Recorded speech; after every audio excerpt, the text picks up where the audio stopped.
On this episode, Allistair McCaw stops by.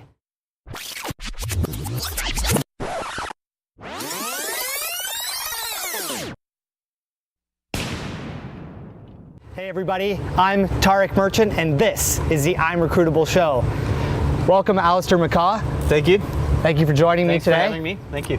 For those of you who don't know Allistair McCaw, he's got a great program, a great book called Champion Minded. I met Allistair last year through a friend, Caesar, and a guy I knew from the Canada days, and he introduced me to you, and we had the privilege of having Allistair come and speak at our college showcase, and to our delight, he brought a special guest, Kevin Anderson, who most of you now know, two-time Grand Slam finalist. And Allistair, you've been working with so many athletes and especially tennis players. I wanted you to give a quick background for those people who don't know you already about your story so far. Sure. Had the privilege to work with a lot of professional players. 12 Grand Slam champions in doubles and singles, a few world number ones, and recently Kevin Anderson.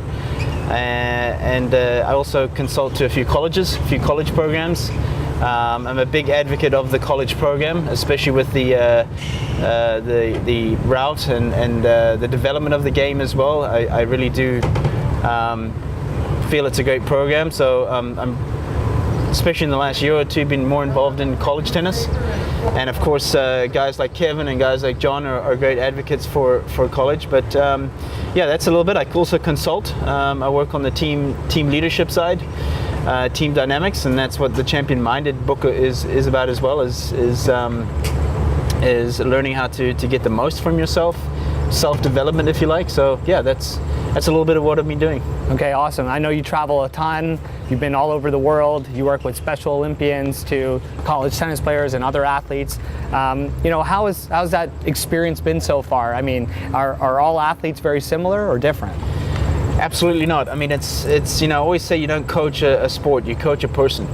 And you know, every single player is different. Every single player comes from different values, different culture, different upbringing. You know, it's you might be working in the same sport, but you know, the dynamics of a person and building a relationship are so different, and that's one of the most important things. So you know, it's one of the most exciting jobs. It's a challenge every day. It's never the same, and of course we get to travel to amazing places. So for me, I've never worked a day in my life, to be honest. It's something that I love to do. Yeah. So you've developed this McCaw method, yeah, and it's sports high performance training, right? And so what does an athlete get from you on a typical day, month? What sort of products and services do you offer these athletes? Yeah, you know, well, obviously we're very much into the champion-minded approach now, which is mindset. You know, because that is where I believe 80% of the game is, especially at this level as well, a very, very high level. It comes down to those margins. It comes down to how you handle pressure. That's where the division is right now. Of course, preparation.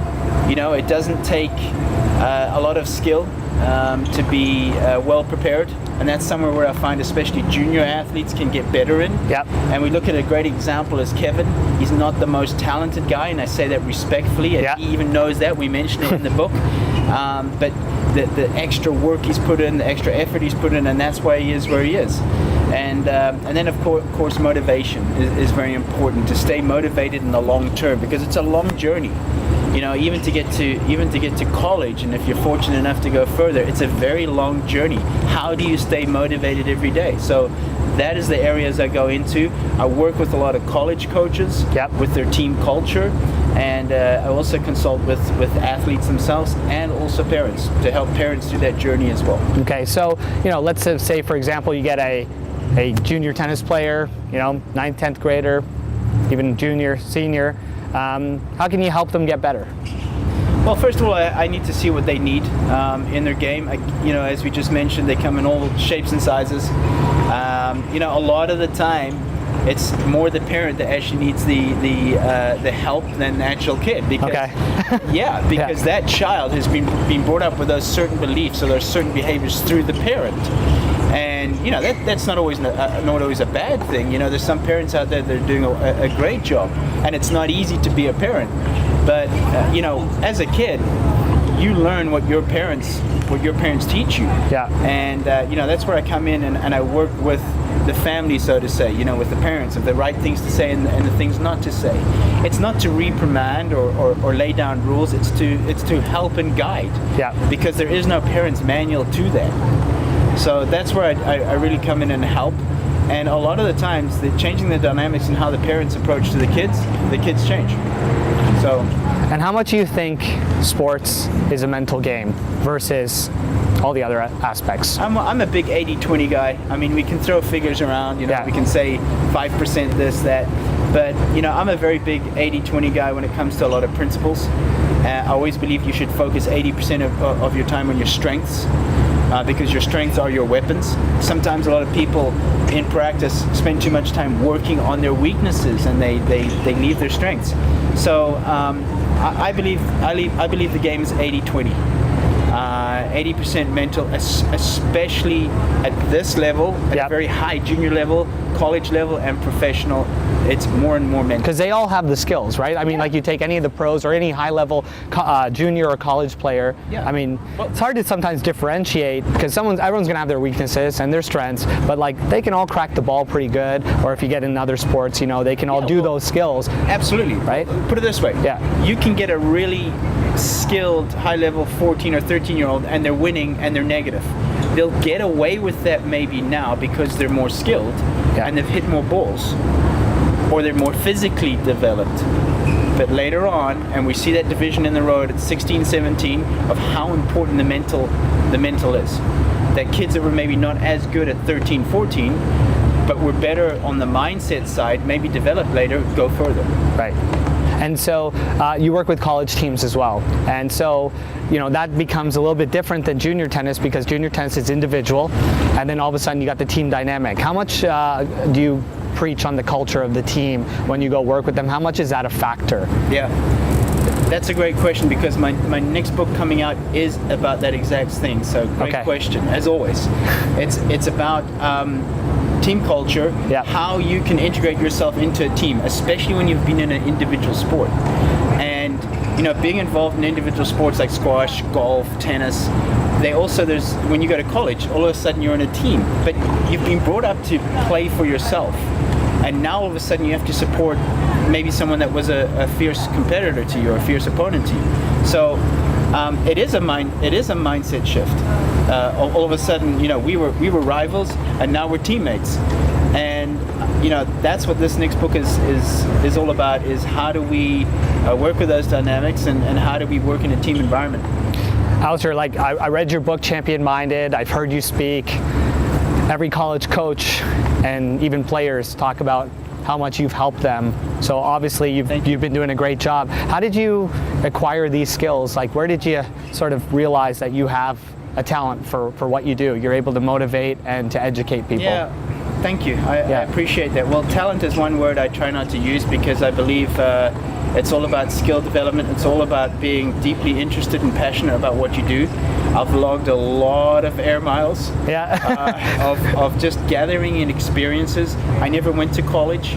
I wasn't great educationally, but I knew where my passion was. I knew where my field was, and passion plus hard work equals success.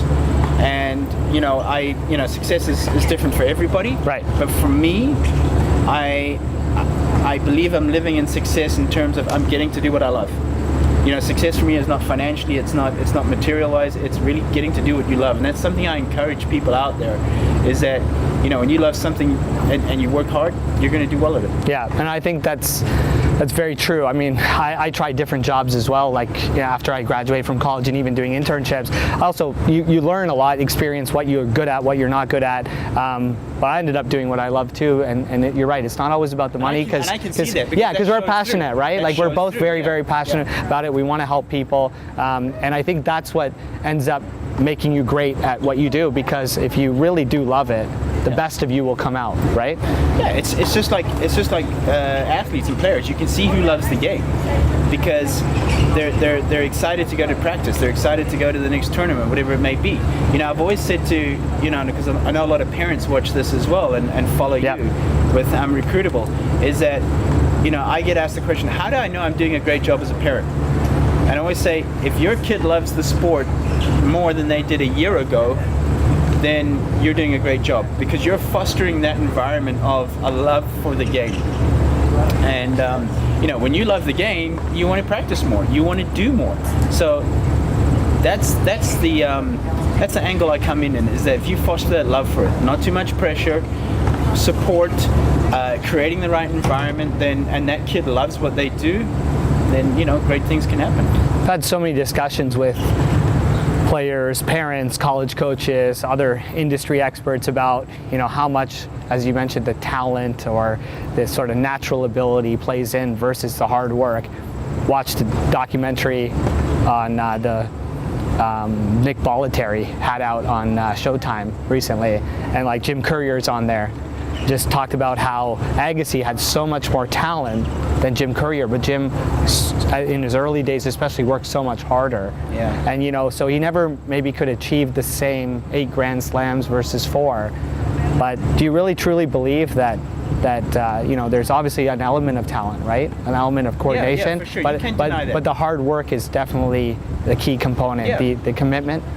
Yeah, for sure. You can't deny that. I mean, you've got to. There is that DNA and there is those genetics that are important. You look at Roger. You look at you look at great athletes where